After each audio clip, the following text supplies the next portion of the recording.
The rooster crowed before sunrise, and Sarah sat up at once, heart beating fast with both hunger and hope. In the gray light, she swept the orphanage courtyard with quick strokes so the matron would not miss her.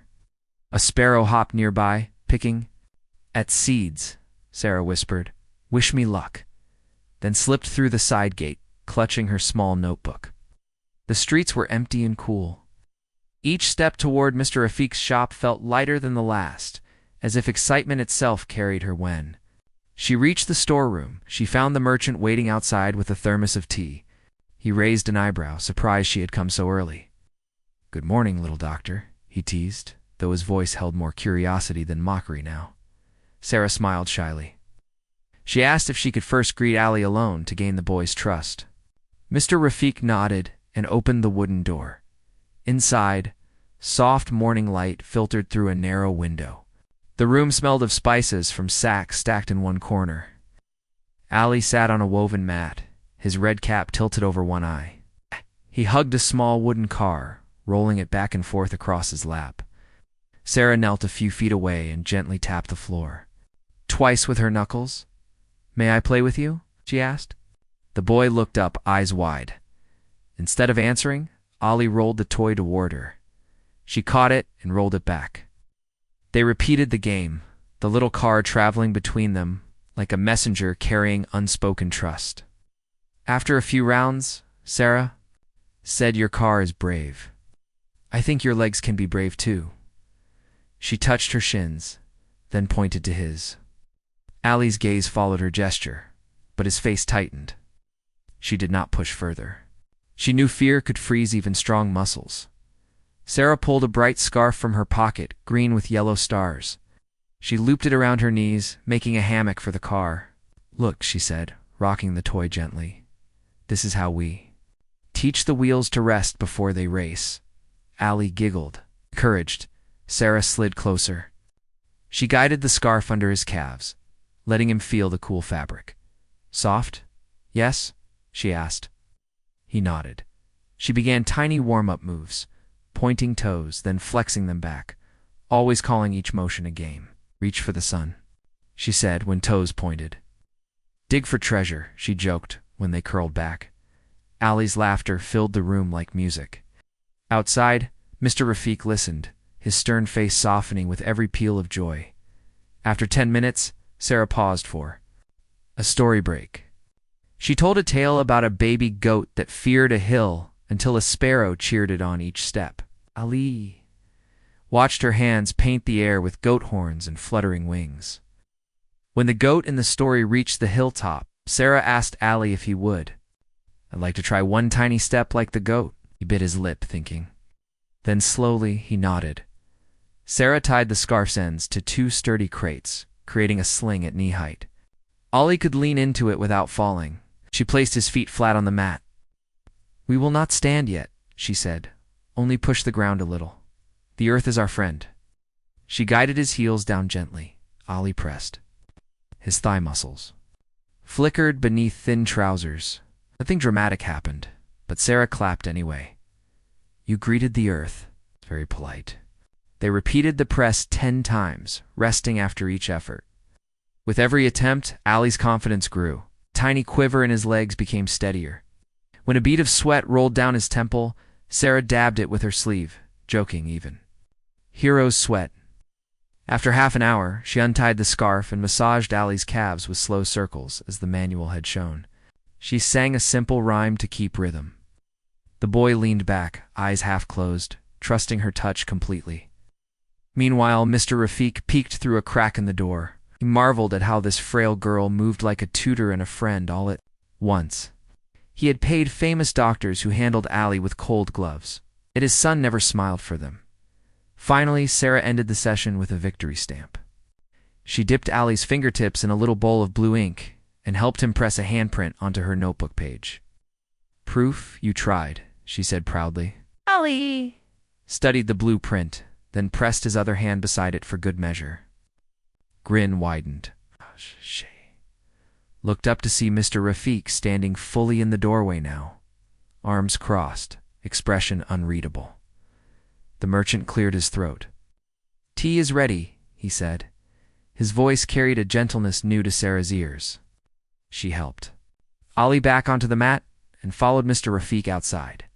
There, on a low table, under a fig tree, waited not only tea, but also a plate of warm paratha, a bowl of lentil stew, and 2 small bananas. The aroma wrapped around Sarah like a blanket. She folded her hands. "Thank you, sir," as promised. He replied, "But I saw no miracle, only games." Sarah swallowed a smile. "Miracles hide in small games," she said softly. "Give us 3 weeks, 1 hour every dawn." Mr. Rafiq studied her a long moment. Then he placed a silver spoon beside the plate. "Eat first. Plans later." Sarah hesitated, glancing at Ali, who sat swinging his wooden car. The merchant motioned to her again. Her hunger roared. She took a shy bite. Flavor flooded her senses: spice, warmth, life. Grateful tears pricked her eyes, but she kept them inside, chewing slowly so the moment would last. After breakfast, she offered leftovers to Ali, cutting the banana into cheerful wheels. Together they counted each piece before he ate. Counting became another secret exercise, finger stretches disguised as games. Mr. Rafiq watched, amazed by her cleverness. He finally asked, "Where did you learn these tricks?" "From books, from an old nurse, and from watching," she replied. "Sometimes watching teaches fastest." He nodded, impressed. "Very well. Return tomorrow. You and the boy will practice in my courtyard where there is shade." He hesitated, then added, "You will also eat breakfast here each day." Sarah's heart leaped. She thanked him again, voice shaking with joy. She promised to clean the storeroom after herself. He dismissed her kindness with a wave. "Focus on Ali," he said, and for the first time his tone sounded more fatherly than merchant-like. She spent the rest of the day visiting the library again, copying fresh stretches. She also asked the librarian for children's puzzles. The woman lent her a faded picture book about animals that traveled the world. Sarah knew new stories would keep Ali curious. On her walk back to the orphanage, neighbors stopped her, eager to hear how the morning had gone. She spoke modestly, not wishing to boast, but word still spread. By dusk, whispers fluttered through tea stalls. The street girl. Who dared to cure? That night, after orphanage supper, thin rice and watery broth, that, for once, felt filling thanks to Mr. Rafiq's generosity, shared her day with Auntie Jamila. The retired nurse clapped her hands in delight. "Do not forget the mind," she reminded. "When you stretch legs, stretch hope too." Sarah nodded. Hope, she thought, was like dough. You must knead it daily, or it stiffens. Days rolled into a steady rhythm. Each dawn, Sarah arrived at the courtyard where dew sparkled on stone tiles. She laid a mat beneath a flowering jasmine vine. Ali greeted her with a shy wave that grew broader every day. They began with their toe-point sunreach, dug for treasure, and moved to new challenges. Marble pickups with toes, balanced steps between chalk lines, mini football taps. Every task hid real therapy inside play. When Ali felt nervous, Sarah told another goat story or sang a rhyme. She always ended with a blue handprint in the notebook. After 1 week, Ali could press both heels to the ground without fear. He also learned to crawl forward on hands and knees, a giant leap from sitting still. On day 9, a bird landed near. The chalk line, Ali lifted his knee to shoo it softly. The motion was small, but unscripted proof his legs were waking on their own. Mr. Rafiq, who sat nearby pretending to read ledger books, caught that moment. Tears filled his eyes. He wiped them quickly, not wanting workers to see. 2 neighbors began dropping by with their children to watch. One brought sweet pastries for Sarah, grateful even before any help reached them. Another offered colorful ribbons, which Sarah turned into victory medals for Ali's wrists. The courtyard became a quiet stage, where hope performed every morning, yet progress was not smooth. On the 12th day, Ali woke cranky, refusing to leave his blanket. He kicked away the scarf sling and pushed the wooden car aside. Sarah recognized fatigue. Healing could tire even grown men. She decided they would rest by painting pictures with water on hot stone. Ali dipped brushes into a bowl and drew rivers that vanished in seconds, Like magic, he whispered, mood brightening. Near the end of that session, she asked him to draw footprints, pressed wet feet to the stone, giggling at the dark shapes. Watching those fleeting prints, Sarah saw the future, real footprints that would not fade. One evening, after locking the shop, Mr. Rafiq invited Sarah to sit in his office. A ceiling fan stirred warm air scented with cardamom. He poured her cool mango juice and spoke softly. "Your work astonishes me. I wish to pay you wages, not just meals." Sarah shook her head at first, but he insisted. A worker deserves reward. He placed a small envelope before her 3 crisp notes. Hands trembled as she accepted. This money meant soap for the orphanage children, thread to mend her dress, maybe a pair of new sandals. Before she left, he said, "I once believed money solved every problem. Now I see courage sometimes comes free, wrapped in torn shoes." Sarah blushed, unsure how to answer. She thanked him again and stepped into the night, moon glowing high. She felt taller than before, as if her own legs had found new strength beside Ollie's. The next morning brought the first true test. Sarah announced a march parade. She placed 2 chairs a meter apart lick. The first light of dawn spilled across Sarah's new room, washing the bare walls in soft gold. She woke before the birds, still clutching the key on its string around her neck. For a moment she lay still, listening to the quiet hum of the town outside. The scents of cinnamon and fresh dough drifted in from the bakery next door, mixing with the earthy smell of the spice storeroom. A smile spread across her face. Yesterday, Ali had crossed a full meter on his own feet. Today she would help him, take another step, and perhaps open new doors she had not yet dreamed of. She rolled from the narrow bed, folded her blanket with care, and pressed her palms together in a silent promise. Then she slipped the notebook of blue handprints into her satchel and padded through the still-shadowed courtyard. Mr. Rafiq's household was only just waking. Sleepy clerk swept the entryway, and 2 sparrows argued over a grain of rice. Sarah nodded to the clerk, then headed straight for the mat beneath the jasmine vine. Morning dew sparkled like tiny lanterns on each leaf. She knelt, checked the chalk lines she had drawn the night before, and set out new props. A row of smooth riverstones, a wooden hoop, and 3 bright marbles. Ali arrived soon after. Carried by his father, but kicking gently in impatience, the boy's red cap bounced with every stride, and his eyes shone behind it. When Mr. Rafiq set him down, Ali waved the wooden car in greeting and chirped, "Parade time." His voice trembled with eager hope. Sarah's heart warmed. She bowed, playfully. "Captain Ali, today we sail distant seas," she said, pointing to the row of stones. "Each rock is an island. Together they make our ocean path." She began with their usual warm-up song, clapping a slow rhythm while Ali flexed toes and ankles. Nearby workers stopped stacking boxes to listen. One old porter even tapped along on a crate lid, turning the courtyard into a tiny concert hall. After stretches came ankle circles, then calf rubs, each motion woven into a story about brave goats or daring sparrows. Ollie's laughter floated up to the roof tiles, scattering a pair of doves. By the time the sun fully crested the eastern hills, his legs quivered with fresh energy. Sarah guided him to the first stone. She placed her hands under his arms, but only lightly. "Today you steer," she said. "I am only the wind behind your sail." Ollie nodded, eyes wide with concentration. He lifted his right foot, hesitated, then balanced it on the stone. A gasp rippled through onlookers. The stone rocked, but did not tip. Sarah pressed steadying fingers into Ollie's back. "Good," she whispered. He shifted weight, bringing the left foot forward. Tiny muscles in his thighs trembled like strings. On a tightened drum, another breath, another step. 3 stones and a bead of sweat trickled into his eyebrow. Sarah dabbed it away with her sleeve. "Islands never rush," she reminded him. "They let the sea move slow."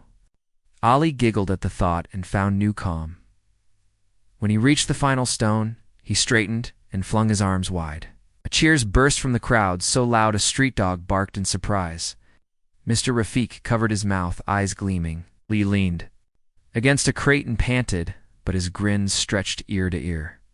Sarah knelt and pressed a fresh blue handprint onto the growing page. This one, she knew, marked a great leap. Allie had balanced on uneven ground as she cleaned up the stones. A slender man in a crisp shirt stepped into the courtyard. His silver-rimmed spectacles glinted in the sun.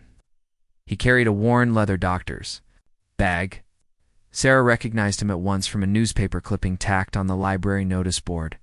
Dr. Mahood, a traveling charity physician who hosted free medical camps in remote villages. He had come to inspect Mr. Rafiq's accounts of donations. But whispers of Ali's progress had reached him first. The doctor watched quietly as Sarah coaxed Ali through a marble picking game, having him grip bright spheres between his toes and drop them in a tin cup. Each clink of marble on metal rang like a bell of victory. When the game ended, Dr. Mahood approached with gentle steps. "May I?" he asked, nodding toward Ali's legs. Sarah looked to Ali for permission. Boy nodded shyly. The doctor knelt, palpated muscles, tested reflexes, and raised his brows in wonder. "Remarkable," he murmured. "No spasticity, no structural damage, only fear until recently. And now, strength returning faster than expected." He turned to Sarah. "Where did you learn these methods?" Sarah's cheeks flushed. She held up her dog-eared notebook. "From pages in practice, sir, and from listening to Ali." The doctor flipped through sketches of scarf slings, chalk patterns, goat stories annotated in the edges. He tapped. "A page lined with neat columns of daily progress. This is better record-keeping than many clinics," he said. "Have you considered formal study?" The idea felt as distant to Sarah as the moon, yet it glowed with equal pull. She shook her head. "School costs money," she said simply. The doctor glanced at Mr. Rafiq, who pursed his lips in thought. But before any pledge could form, another villager slipped through the gata mother, carrying a thin girl whose left arm dangled uselessly. The mother's eyes brimmed with pleading. "I heard the girl healer makes children fly," she said, voice trembling. Sarah's breath caught. She looked at Dr. Mahmoud, uncertain. He gave a small nod. "Supervision," he said kindly.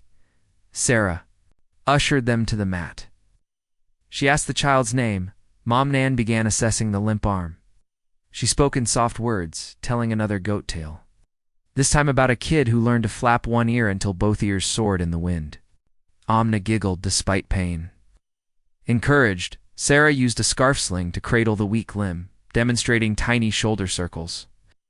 Dr. Mahmoud watched every step, occasionally whispering suggestions. Support here, hold there. Together they built a quick routine Amno's mother could repeat at home. By mid-morning, a small line had formed. A boy with a crooked foot, toddler favoring one side, an elderly man nursing a stiff knee. Word traveled faster than morning breeze. The courtyard transformed into an impromptu clinic.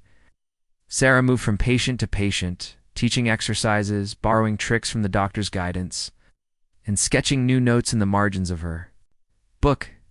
She never felt tired, only more alive, as if each shared lesson fueled her own growing fire. When noon bells rang, the doctor asked to speak with her and Mr. Rafiq in the shade. They sat beneath the fig tree where Ali now rested with juice and biscuits. Dr. Mahum cleared his throat. "I run a short skills workshop for community health volunteers next month." He pulled out a folded flyer, edges worn smooth. "It's free, though places are limited. I would like Sarah to attend." Mr. Rafiq's brows lifted. Sarah's heart fluttered like a butterfly caught in sunlight. She wanted nothing more. Yet doubt whispered of travel fares and lost wages. Before she could speak, Mr. Rafiq laid a hand on her notebook. "If you agree," he said, voice low but firm, "I will cover transport and meals. Ali and I owe you more than gold." Sarah's breath caught. She looked at Ali, who grinned and raised his cup in salute. She bit her lip to keep joy inside. "I would be honored," she said.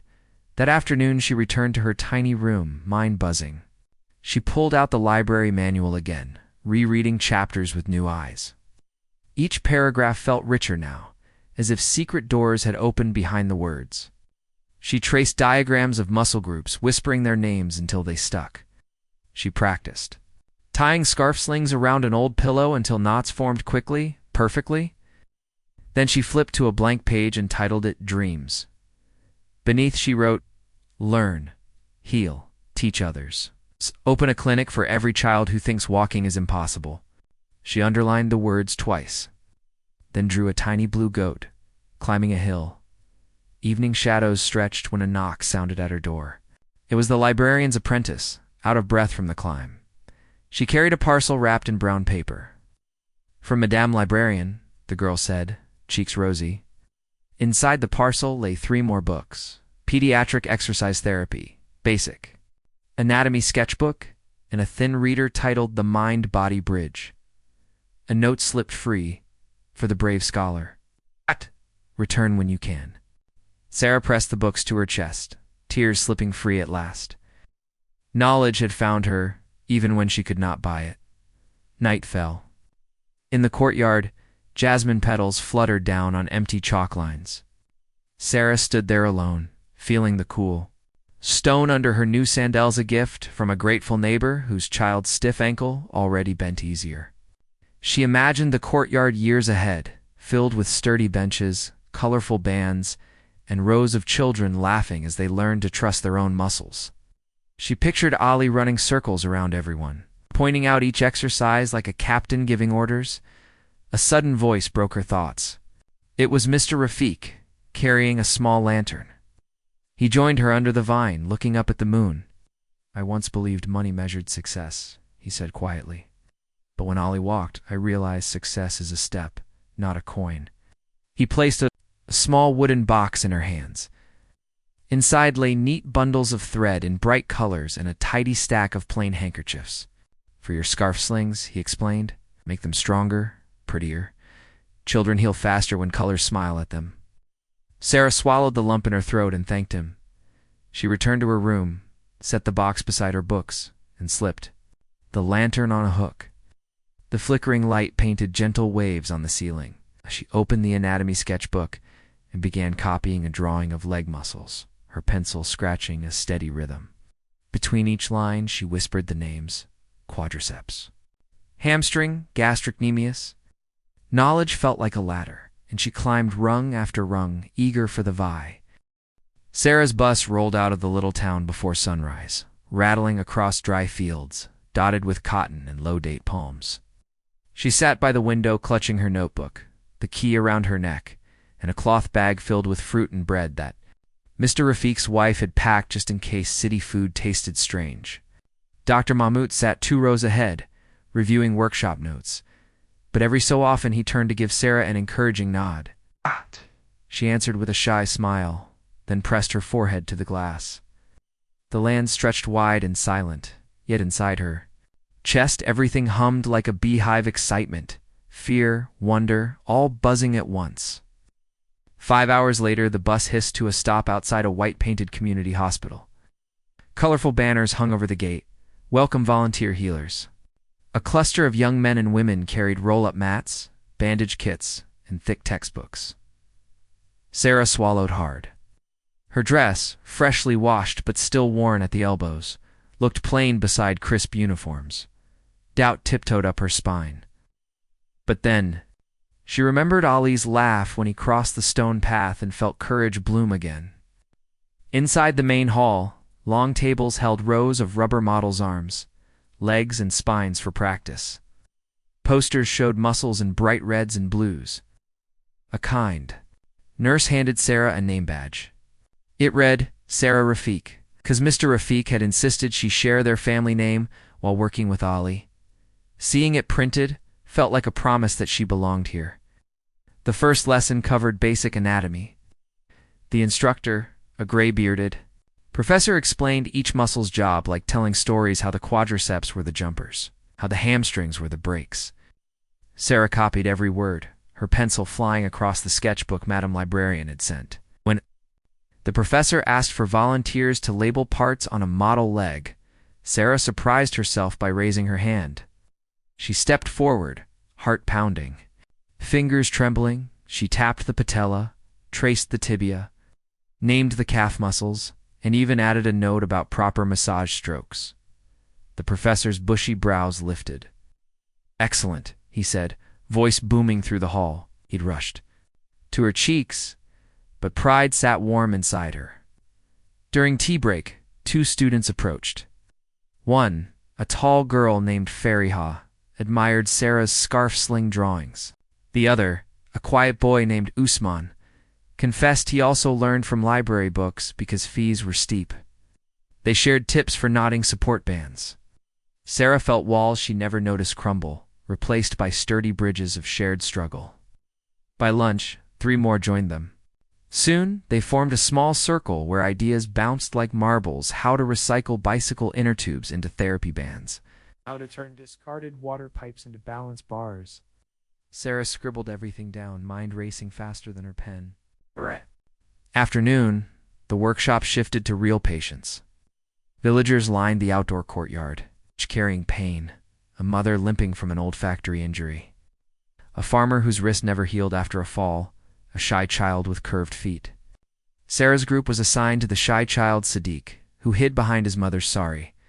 When their tutor encouraged them to begin assessment, Faria gently coaxed Sadiq forward with a toy car much like Ali's. Sarah knelt, eyes meeting the boys. At his level, and told the Goat Hill story, changing the hero's name to Sadiq the Strong. The boy peeked out, curiosity shining. After measuring angles and testing steps, Sarah suggested simple foot stretches paired with counting games. The tutor watched, nodding approval. 3 days passed in a bright blur: lectures on posture, hands-on splint making, discussions about mental blocks. Sarah soaked it all like dry earth drinking rain. In her notebook, she drew new pages of exercises, each bordered with smiling suns or tiny stars so children would not fear them. Every night she wrote a letter to Ali, even though she would hand it to him in person. "Today I learned a trick for wiggly toes. Wait till you see." She slept on a foam mat in the women's dormitory, the key pressed into her palm like an anchor, keeping dreams from drifting away. On the final morning, participants showcased a mini-project. Sarah's team presented Therapy Treasure Box A, wooden crate filled with homemade aids, beanbag animals, colorful foot rollers carved from broom handles, and elastic bands dyed with vegetable colors. They demonstrated routines using local songs so families could remember rhythms. The judging panel, including the professor and Dr. Mahamud, walked around nodding thoughtfully. When they reached Sarah, she demonstrated the Riverstone Walk, using bottle caps glued to cloth, explaining how uneven surfaces train ankle stability. One judge whispered to another. The professor smiled and scratched something on his score sheet. Closing ceremony came after lunch. Participants crowded beneath a wide banyan tree while sparrows chirped overhead. Oh. Certificates were handed out, applause rising like steady rain. Then the professor took the microphone and announced 3 special commendations. Hearing her name first, Sarah Rafiq made the world tilt. She stepped up, hands cold, and accepted a small bronze medal etched with a caduceus. Professor leaned close. "You see, children," he said in a voice all could hear. "This young woman proves that passion plus ingenuity outruns even money." Cameras clicked. Sarah blinked back tears and tucked the medal safely in her pocket. The journey home felt shorter, buoyed by achievement. Yet as the bus neared her town, a knot formed in her gut. Would Ollie's progress have slipped while she was away? At the gate, she rushed off before anyone else. The courtyard lay quiet under late afternoon sun. She hurried toward the jasmine vine and froze.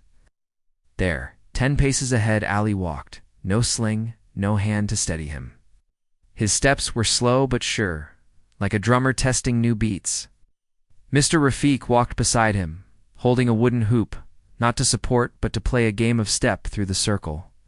Ali spotted Sarah and squealed, "Look." He let go of the hoop and jogged 3 steps before wobbling into her arms. Laughter burst from them both.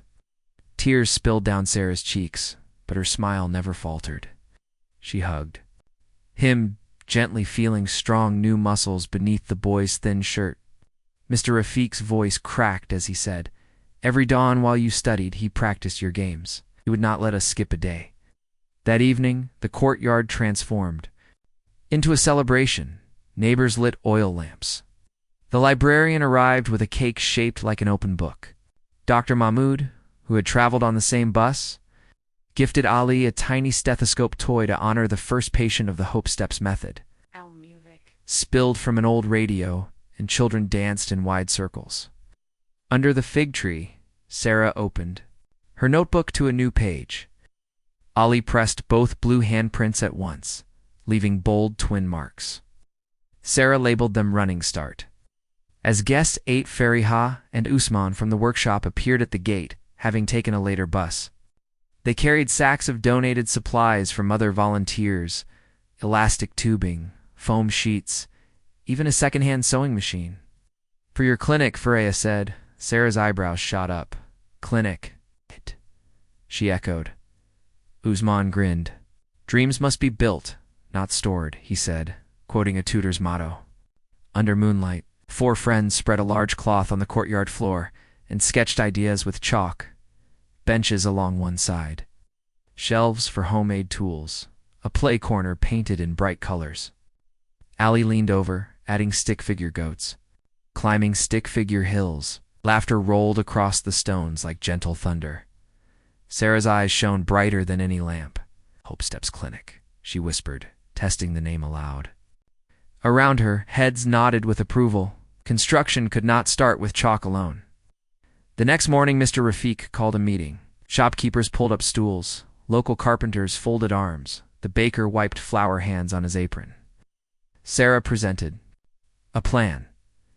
Convert the empty storeroom row beside the shop into one large hall, with windows for light and ventilation. They would need wood, paint, and soft floor mats. Labor could come from volunteers, payment in meals and gratitude. A hush followed her words, and the baker pounded the table, scattering crumbs. "I'll supply bread," he declared. The carpenter offered scrap timber at half price. Even the quiet tailor said she would stitch colorful cushion covers. Slowly, piece by piece, the clinic began to rise in promise. Days melted into weeks. Hammer strikes joined bird songs at dawn, smell of fresh paint mixed with jasmine. Sarah worked beside everyone, sanding planks till her arms ached, sewing bands until her fingers throbbed. At night, she studied new therapy. Charts by lantern while Ali practiced balancing marbles on a spoon, proudly calling it homework. Whenever fatigue tried to settle, Sarah fingered the bronze medal and remembered the professor's words. One afternoon, Amna, the girl with the weak arm, arrived for follow-up. She swung her arm confidently, holding a paper kite. She asked if she could help paint walls. Sarah handed her a brush dipped in sky blue. Soon dozens of handprints, tiny, large, crooked, straight, decorated the clinic's front wall in a bright mural of hope. Above them, Sarah painted the words, in cheerful letters, "Small steps, big world." Finally, the day came. The sun rose on soft yellow curtains fluttering in new windows, on neat shelves lined with homemade tools, on a floor covered with bright woven mats. Villagers gathered. Even travelers from neighboring towns came after hearing rumors. Dr. Mahmoud returned, tying a ribbon across the doorway. He invited Ali to cut it. The boy's hand trembled with joy as he snipped the ribbon in two. Cheers exploded.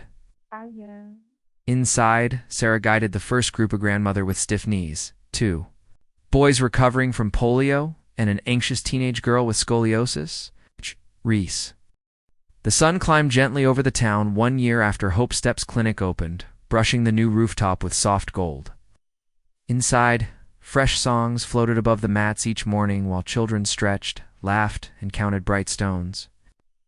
Now 23, moved through the room like warm wind, adjusting a scarf sling here, praising a brave knee bend there, and swapping every worried frown for a grin. Her bronze medal hung on the far wall beside rows of blue handprints. It reminded everyone that courage sometimes starts as small as a thumbprint, yet grows strong enough to lift bodies and dreams. Outside, the courtyard buzzed with visitors who came from distant villages after hearing stories of children who learned to walk among jasmine vines and painted goats. Hope traveled farther than any bus could carry it. Work was joyful, but the clinic's space soon felt too tight. 3 children now shared each mat, and families sat on wooden crates waiting their turn. One afternoon, the floor creaked under so many feet that Sarah knew the time had come to widen her dream. She took a deep breath, gathered her closest helpers, Ali, now 10 and tall for his age, Fariha, and Usman, with notebooks full of designs, and Amna, who could swing her once weak arm like a ribbon dancer, and led them to the fig tree. Using chalk on the stone, they sketched a plan for a second hall that could double as a workshop for making low-cost therapy tools. They named it the Hopemaker's Room. The idea felt big, maybe too big. But Ali grinned and wrote a single word in large letters: possible. Everyone tapped the chalk 3 times, sealing the pact. Money, however, did not spring from chalk. Sarah and her team held evening meetings by lantern, counting every saved coin. They were far from the total needed. Just when doubt knocked, a surprise arrived in the form of a letter edged with gold. It came from the capital city's Innovation Fund, signed by a minister who had read a newspaper piece about recycled bans and bottle cap paths. The letter invited Sarah to speak at a national health fair and demonstrate her low-cost kits. A travel voucher and booth fee were included. Her hands shook as she read the words aloud. Mr. Rafiq set down his tea with a soft clink, eyes shining. "Go," he said. "Show them that miracles can be made from scraps." At the fair, the city lights dazzled Sarah. Tall glass buildings glittered like stars turned upside down. Inside the grand hall, she felt calm. She arranged her booth with bright fabric, stone paths, hoop games, and tiny storybooks. Curious visitors stopped, first in ones and twos, then in crowds. They watched video clips filmed by Usman of Ali, stepping through circles and Amna brushing walls with her healed arm. Sarah showed how to tie a sling using an old scarf and explained why songs help shy children forget fear. She let officials try the bottle cap walk, laughing as important shoes clacked on the uneven track. Cameras flashed, reporters scribbled, and the health minister himself asked for a full tour. On the final day, awards were announced. Sarah stood at the back, fingers cold, but heart steady. When the announcer called Best Social Innovation, Hope Steps Therapy Kit, the hall erupted. She walked to the stage, simple dress swaying, and accepted a silver trophy, along with a grant large enough to build the Hopemaker's Room twice. Over. Applause washed over her like warm rain. She spoke into the microphone in slow, clear words. "Thank you for believing that big change can start with small steps." A hush fell as she reached into her bag and held up an empty tin plate. "I keep this to remember the day hunger made me brave enough to promise a boy he would walk. May no child's hunger for food or hope ever be ignored." Silence broke into standing cheers. Back home, the grant turned drawings into bricks and beams within months. The new hall rose tall behind the jasmine vine, painted sky blue inside. So children felt as if they exercised under open skies. Sewing machines hummed under Farisa's lead, turning recycled cloth into rainbow straps. Usman built simple wooden forms that shaped foot rollers, while Amna managed quality checks, measuring each band with a ruler as strict as any teacher. The workshop also hired widows and single mothers, paying fair wages. Every payday ended with shared tea and honey bread because Sarah never forgot the taste of her first true meal. Orders came swiftly. Village clinics requested starter kits. City hospitals asked for training videos. An aid group from another country placed a large order to help in earthquake zones. Sarah and her team worked late but never let weariness dim their laughter. Laughter, they decided, was the fuel that kept the lights bright even when power failed. One starlit night, after finishing a shipment of 200 kits, Ali presented Sarah with a cardboard globe he had built in school. Tiny dots marked places. Their tools had reached 10 countries in all. Sarah pressed a blue handprint under each dot, giggling when paint stained her fingertips. "Our world is turning on hope," she whispered, and Ali spun the globe gently. Years unfolded like petals. Hope Steps grew into a company with a small factory on the town's edge, where solar panels lined the roof and murals of goats climbing. Hills covered the walls. The mayor declared Sarah the region's youngest business leader and planted a tree at the factory gate symbolizing strong roots and high branches. Profits came, yet expenses grew as she hired more workers and shipped kits abroad at lower prices than any competitor. One accountant warned that charging so little would limit her personal earnings. Sarah smiled and tapped her empty plate, now framed on her office wall. "Enough for my needs, plenty for others," she replied. Still, even with modest margins, volume rose so wide that one morning the bank manager called to confirm. She had crossed the mark often used to label someone a millionaire. The word felt distant, like a hat she never asked to wear. She changed nothing in her daily routine except adding more: scholarships for library students and funding monthly wellness camps in mountain villages. The press tried many times to capture glamorous photos, but she insisted on wearing the same simple cotton and asked them to focus on the children. One clever journalist finally titled an article, "Millionaire with an Empty Plate." Sarah laughed when she read it and pinned the clipping beside the medal. Ali, meanwhile, blossomed into a confident young man, inspired by all he had learned. He pursued mechanical engineering in the city on a scholarship the clinic arranged. During holidays, he returned with sketches of adjustable braces made from lightweight bamboo and recycled plastic.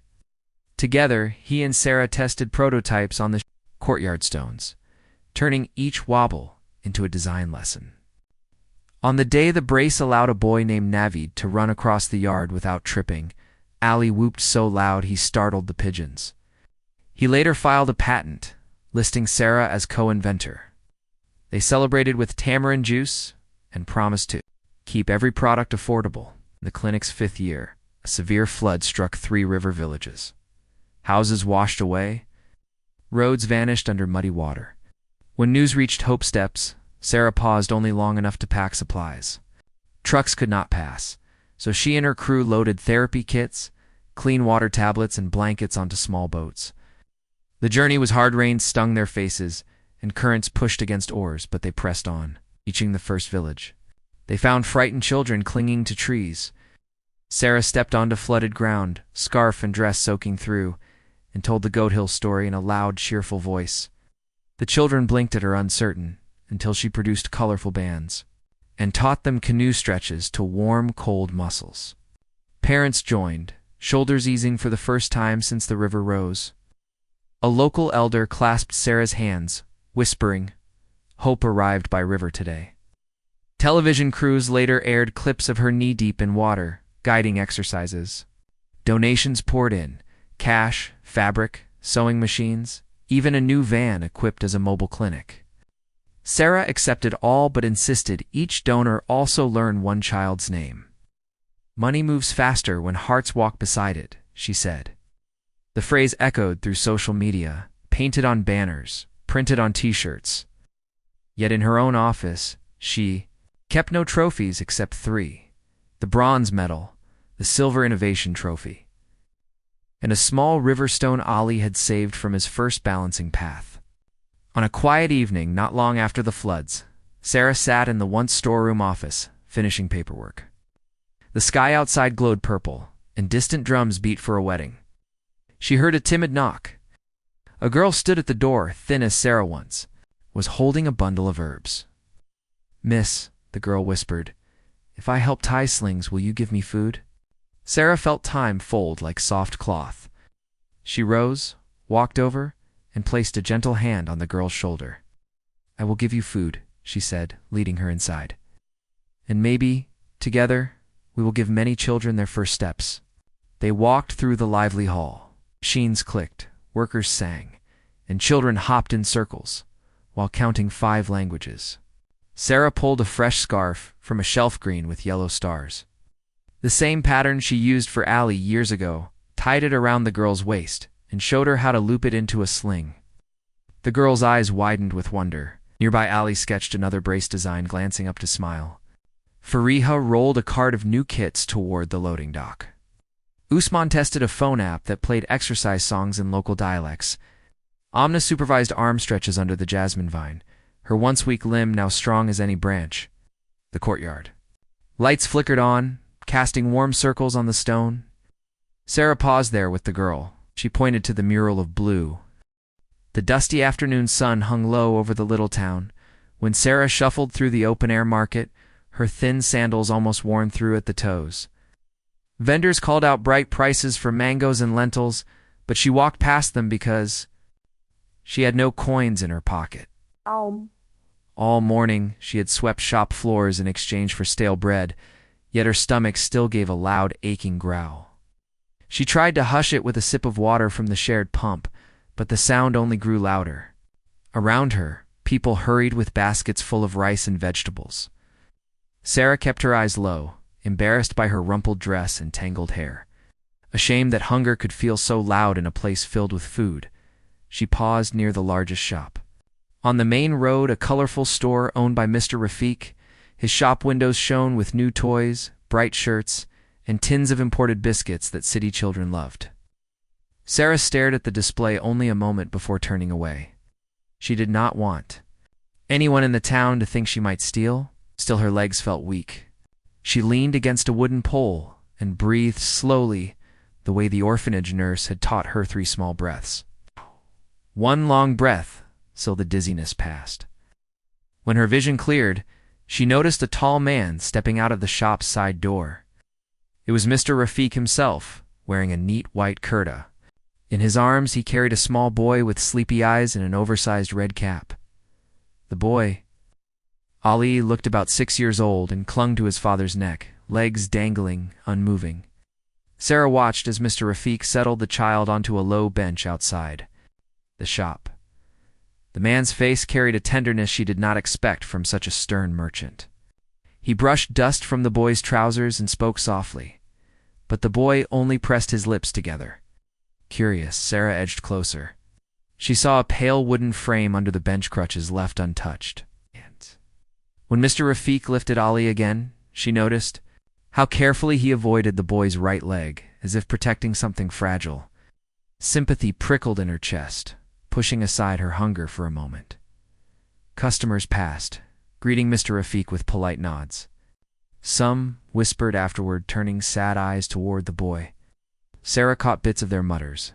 Accident, broken bones, doctors puzzled. She learned from an old woman with a basket of herbs that Ali had fallen from a second-floor balcony 3 months earlier, spine healed, but the child refused to stand. Doctors could find no physical barrier, yet Ali's legs remained limp. The wealthiest man in town had tried every treatment money could buy, but nothing changed. The story stirred something inside Sarah. She remembered the old healer at the orphanage, a retired nurse named Auntie Jamila. The woman spoke often of how a child's mind could lock the body in fear, just as knots locked a cord. Kind words and steady practice could loosen that fear. Sarah thought of the soft stretches she had used to help a younger orphan regain strength after a fever. That memory glimmered in her thoughts like a tiny candle. She wondered, could the same patience light hope here? Her stomach rumbled again. Instinct pushed her forward before doubt could drag her back. She stepped into the path of the merchant who was now preparing to lift Ali into a waiting cart. "Sir," she said, voice shaking but clear, "if I can make your son walk, will you give me food?" The sentence hung in the hot air. Nearby vendors fell silent. Mr. Rafiq paused, eyebrows rising. He had heard bold requests, discounts, loans, credit from grown men, never from a small girl in dusty sandals. He looked Sarah over, noting her skinny arms and determined chin. A short, disbelieving laugh escaped his lips. "Child, what magic?" "Do you claim no magic?" Sarah answered, swallowing fear. "Only gentle practice, little by little, like teaching a plant to stand straight with a stick." She folded her shaking hands behind her. "One meal, that is all I ask for trying. If I fail, you lose nothing but a few crumbs." Mr. Rafiq's friends chuckled. One neighbor whispered that hunger made children imagine impossible things. But the merchant's eyes softened. Perhaps he saw a reflection of his own desperation in Sarah's. "Very well," he said, trying to keep the edge of humor in his voice. "Show me this miracle and you will eat." Ali turned his face toward the girl. Behind his silence, Sarah sensed curiosity, maybe hope.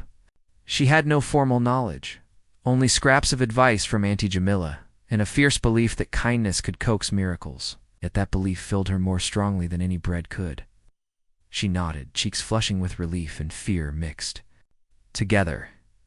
He pointed to an empty storeroom beside the shop. saying she could use it for her attempt the next morning. Sarah thanked him with palms together, then hurried away before anyone could rethink the bargain. Her legs trembled once she reached a quiet alley, but excitement fluttered inside her chest like a sparrow.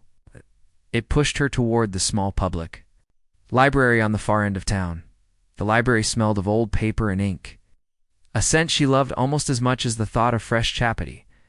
Sarah asked the elderly librarian for books about children's physiotherapy, nervous that she might be, refused because of her torn dress.